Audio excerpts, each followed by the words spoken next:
Yo, this is Easy Russ Colombo calling. Good morning. Hamotama Subudasanak. Thank you very much for your comments, for your blessings, for your advice. Wow, it's so heart touchable. ඇත්තටම ඒක කියනවා නම් heart touching. Your warm message for me.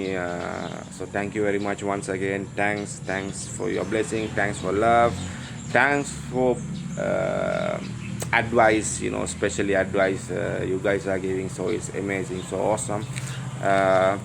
ගොඩක් ස්තුතියි හැමෝටම ඔයගොල්ලන්ගේ comments හැම දෙයකටම මගෙන් අහන ප්‍රශ්නෙට අනුව තමයි මම උත්තර දෙන්නේ. උත්තරයක් කියන්නේ ඔයගොල්ලන්ට කියන්නේ. ඉතින් මගෙන් අහලා තිබ්බ ගොඩක් කට්ටිය මේ පර්සනල් මැසේජ් දාලා තිබ්බා.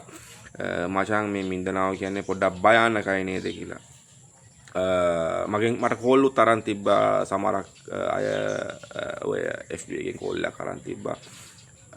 එකක් නෙවෙයි 4-5ක් විතර ආවා මට මචං කෝල්. මම සමහරක් ඒවා ආන්සර් කරේ නෑ. මොකද මම තන්නේ මේ මැච් එක ගහන්න. ඉතින් මේ දවස් ටිකේ පොඩ්ඩක් බිසි. ඉතින් මම ඕක පොඩ්ඩක් ફોකස් එකේ ඉන්නවා. ඉතින් ඒක හින්දා මේ සමහරක් කෝල්ස් ආන්සර් කරන්න බෑ. සමහරක් මැසේජ් වලට රිප්ලයි කරන්න පොඩ්ඩක් අමාරුයි. තත්ත්වය කියන්නේ වෙන සිද්ධිය අනුව ඒක තමයි අත්‍තරම කියනවා නම් ඔව් පොඩ්ඩක් දරුණුයි කියන්නේ ඉස්සර නම් ගොඩාක් දරුණුයි. දැන් ඔය ගොඩාක් ප්‍රශ්න නැහැ. ඉතින් ඉස්සර වගේ දැන් ප්‍රශ්න නැහැ. මෙහෙ තියෙනවා මින්දනාව කියන්නේ පිලිපින් වල ලොකුම දූපත ගොඩක් කට්ටිය කියනවා ඕ මේකේ බහුව මුස්ලිම් නෙවෙයි මේකේ ක්‍රිස්තියානිත් ඉන්නවා. ඔව් ක්‍රිස්තියානිත් ඉන්නවා මේ. මට ඒක 150ක් මුස්ලිම් 150ක් ක්‍රිස්තියානි කියලා කියන්න බෑ. මොකද ඕක 70ක් මුස්ලිම් 130ක් ක්‍රිස්තියානි කියලා කියන්න පුළුවන්. මොකද ඒක 50ට 50 තියා ගන්න බෑ. මොකද මෙහි වැඩි බහුතරයක් ඉන්නේ මුස්ලිම් ක්‍රිස්තියාන්. ඔය දැන් මෙහෙමයි මේ ඇවිල්ලා දැන් ඔය මින්දනාව මැනිලා ඔය අනිත් දූපත් ගත්තම මුස්ලිම් ක්‍රිස්තියාන් ඔක්කොම එකට ඉන්නවා. ඒත් මේ මින්දනාව වල ක්‍රිස්තියාන් කිව්වොත් එක ලයින් එකක් ඉන්නවා. උන් යන්නේ අනිත් තැන් වලට. උන්ගේ බෝඩරේ විතරයි උන් ඉන්නේ ක්‍රිස්තියාන්. ඉතින් මුස්ලිම් උන්ගේ තැනේ තමයි ඉන්නේ. ඉතින් කොහොම තමයි ඉතින් මේ හැම දෙයක්ම වෙන්නේ. තව දෙයක් කියන්න තියෙනවා. මේ හැම එක්කෙනාගේ මේ අතේ ආයුධ තියෙනවා. කියන්නේ වයස අවුරුදු 12 13 14 15 පටන් ගත්තොත් ලොකු වෙනක 12න් පටන් ගත්තොත් 14න් පටන් ගත්තොත් ලොකු වෙනකන් තියෙනවා. හැම එකාගේම අතේ යකඩ ගැල්ලක් තියෙනවා. කියන්නේ 9mm එකක් හරි ග්ලොක් එකක් හරි බෝම්බයක් හරි මෝටාරයක් හරි මේ මෝටාරුත් තියෙනවා සමහරක් උන්ගේ අත්වල. ඉතින් මම ඔක පළවෙනි පාර දැක්ක ගමන් මට පොඩ්ඩක් බය වුණා. කොහොමත් ඉතින් බයයි නේ බං. ඉතින් මං ඊට පස්සේ මං වැඩි බය පෙන්නන්න ගියේ නෑ. මොකද බය තමයි අපේ වීක් පොයින්ට් එක. ඉතින් මං බය පෙන්නන්න ගියේ නෑ. මං හැම වෙලාවෙම මොකද ඔය සෙල්ලම් බඩුවක් ඉනේ තියාගෙන ඉතින් උන් hina වෙනවා ඒකට. මං පොඩ්ඩක් ජෝක් එකෙන් අර මගේ බය නැති කරගන්නවා. ඉතින් මං අර පොඩ්ඩක් පොඩි ජෝක් එකක් දෙනවා. සමහරක් වෙලාවට මුන් අර වෙලාවකට මෙතන ඌගේ ඇවිදගෙන අර අංකල් කෙනෙක් ඉන්නවා. ඌ ඇවිදගෙන යනකොට ඌ මෝටාර් එක මෙහෙම කරේ තියාගෙන තමයි ඇවිදගෙන යන්නේ. රම්බෝ වගේ. ඉතින් මං අහනවා උඹ මොකද ඕක හැම වෙලාවෙම උස්සගෙන දඟලන්නේ?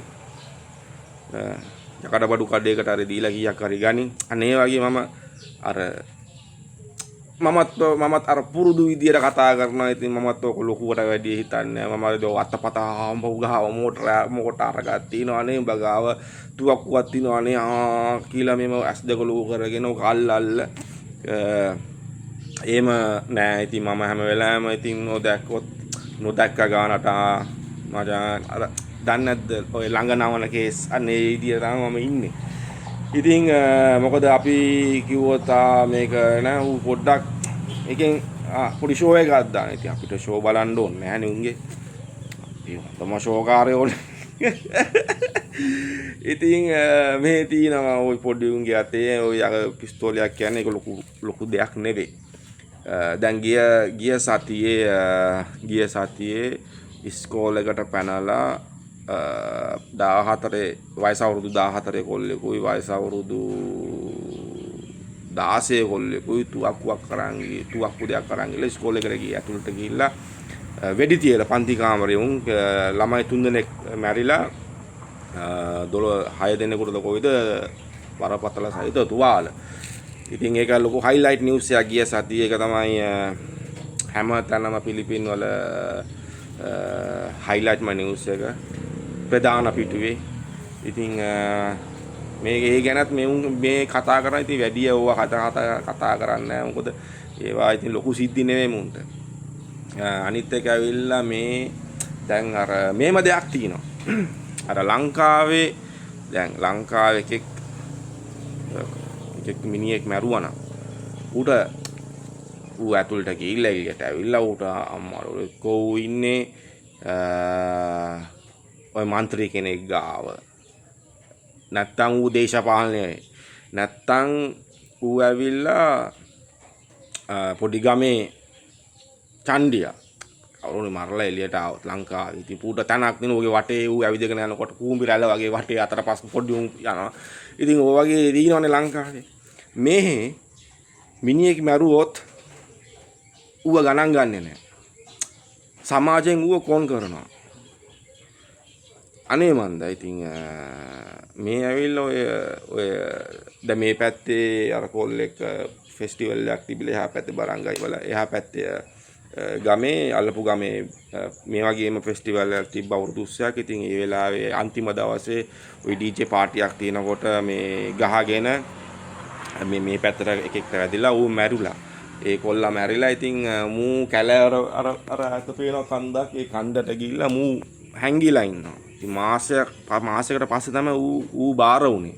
ඉතින් බාර වුණාට පස්සේ මම දන්න තරමට මේ ගමේ ඔක්කොම ගියා ඌට විරුද්ධව පැමිණිලි කරන්න.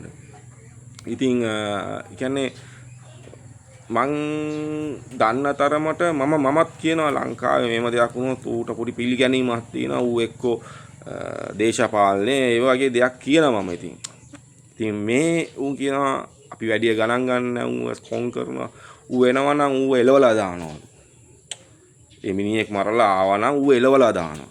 කියන්නේ ඒක ලොකු දෙයක්. ඒ කියන්නේ මුන් කියන්නේ මිනිහෙක් මරලා ඌට පිළිගැනීමක් නැහැ. කියන්නේ ඌ මිනිමරුවෙක් කියන තැන තමයි මිනිස්සු තියන්නේ. ඉතින් ඔය ගහගෙන ඒක වෙනම ප්‍රශ්නයක්. අර මරලා ආවනම් ඒක වෙනම ප්‍රශ්නයක්, වෙනම කතාවක්. ඉතින් ඕක තමයි මින්නනාවල මම ඉන්න ගමේ ඇත්තටම කියනවා නම් මම ඉන්න ගමේ හැම එකගේම අතේ ආයුධ තියෙනවා. හැමෝම මේ වැඩි පොලිසියෙන් එන්නේ මේ ඉන්නේ හැම වෙලාවෙම ආමේකෙන් තමයි පොඩ්ඩක්. මොකද දැන් මේ පාරේ ඔය වෑන් එක යන පාරේ මේක තමයි අපේ මේන් රෝඩ් එක. ඉතින් මේ මේන් රෝඩ් එකෙන් හරියටම කිලෝමීටර් 1යි මාරක් ගියාම මචං තියෙනවා නෙවෙයි ඉන්නවා මේ ප්‍රස්තවාදියෝ. තනිකර කඳු කැලාවක් තියෙන එකින්ද ප්‍රස්තවාදියෝ ඉන්නවා. ඒකින්ද හැමදාම රාට මම ඉන්න තැන රෑ 10න් පස්සේ අඳුරු නීතිය. මම ඉන්න තැන රෑ 10න් පස්සේ අඳුරු නීතිය. මේ මගේ කඩේ එල්ලන්ඩාව ඔය බැනර් එක. ඉතින් මං කිව්වා මේ ASCII එල්ලලා හරියන්නේ නැහැ. ඔය පාර එල්ලන්න බොරු වැඩක්. නැත්නම් එහා පැත්තේ තව කඩයක් තියෙනවා. ඒ කඩේ එල්ලන්න. ඉතින් යවු හැම එක කඩයක් කියලා නේ හැම කඩේකටම ওই බැනර් එක එල්ලනවා. රෑ 10න් පස්සේ රෑ 10 ඉඳලා පාන්දර 4 වෙනකන් ඇඳුරු නීතිය. ඉතින් කවද නතර වෙයිද කියලා කියන්න බෑ. ඔක දිගටම තියෙනවා. මොකද මේ පොඩි උන් ටිකක් ආයුධ අල්ලන් වටේ දුවනවා. ඒකින්ද උන් වල්ලන්න කොයිද ඔය තියෙනවා එක ප්‍රශ්න එකක් කියලා නෑ. ඒකින්ද තමයි මේ ඇඳුරු නීතිය දාලා තින්නේ. ඉතින් මම දන්නේ ඉතින් මාස 8ක් තිස්සේ ඔය දැන් ඔක තියෙනවා. රෑ 10න් පස්සේ පාරේ ඉන්න බෑ කෙක්ටවත්. ඉතින් පාරේ ඉඳලා දැක්කොත් ඌව අරන් යනවා ගිහිල්ලා ගමේ මේ නගරේ පොලිසියට දෙනවා. ඉතින් ඊළඟ දවසේ තමයි දෙමව්පියෝ ගිහිල්ලා මුකටද ගියේ කින්ද මන්දම දෙයක්ම කියලා. ඉතින් අර ලෙඩෙක් ඒවට අවුලක් නැහැ. ඉතින් ඒවා මේව නෙමෙයි. ඉතින් ඔය ස්පිරිතාලට යන්න හදිස්සියකට ඒක ප්‍රශ්නයක් නැහැ. ඔය නිකන් ඔය ගැවසි ඉන්නවා නම් ඉතින් අරන් ගිහිල්ලා දානවා මේ කූඩුවට. ඊළඟ දවසේ තමයි ඉතින් ගන්න තියෙන්නේ. මම ඕනනම් බැනර් එකක් පෙන්නන්නම් අරයට යන්න ඕනේ අර පේන බාස්කට් බෝල් කෝඩ් එකේ හැපැත්තේ තියෙන කඩයක් මේ කඩේ තමයි එල්ලලා තියෙන්නේ බැනර් එක. ඔක තමයි මම ඉන්න තන තත්ත්වේ මේමයි මගෙන් හායි මොර්නින් සමහරක් කට්ටිය මගෙන් ආලා තිබ්බා මේ ඇයි ඔබ මෙහි ඉන්නේ කියලා. ඉතින් මේමයි මට ඉන්න يعني මම යංකල් ඇන්ටිලා ඉන්නවා වටේ ඔය මින්දනාව මැනීලා බුරාකයි සීබු ලූසෝන් ඒත් මම තෝරාගත්තා මේ තැන. මොකද ඒ ගැන විස්තරයක් මම පස්සේ කියන්නම් ඇයි මම මේ තැන තෝරාගත්තේ කියලා. මම දන්න තරමට මිනිස්සු කියන විදිහට හැමෝම පිලිපීනයේ ගොඩාක් උන් කියන විදිහට පිලිපීනයේ ලස්සනම දූපත තියෙන්නේ මින්දනාව විතරයි. මින්දනාව වල තමයි පිලිපීනයේ ලස්සනම දූපත, ලස්සනම ටැන් තියෙන්නේ, ලස්සනම බීච් තියෙන්නේ. මෙහි තමයි ඔය ප්‍රසිද්ධ වුණාට ඔය බුරාකයි ප්‍රසිද්ධ වුණාට මෙහි තමයි වයිට් සෑන්ඩ් බීච් ප්‍රසිද්ධ වුණාට ඉතින් පිලිපීන් වල මින්දනාව මොකද මේ හිඩන් හැංගිච්ච තැන් ගොඩාක් තියෙනවා. මොකද ඔය යුද්ධ හින්දා තමයි ගොඩාක් තැන් වලට යන්නේ නැත්තේ. තාමත් හැංගිච්ච ගොඩාක් තැන් තියෙනවා. ඉතින් සාමාරං මම මෙතන ඉඳන් මම එක තැනකට ගියා. ඒ ළඟදී හොයාගත්ත තැනක්.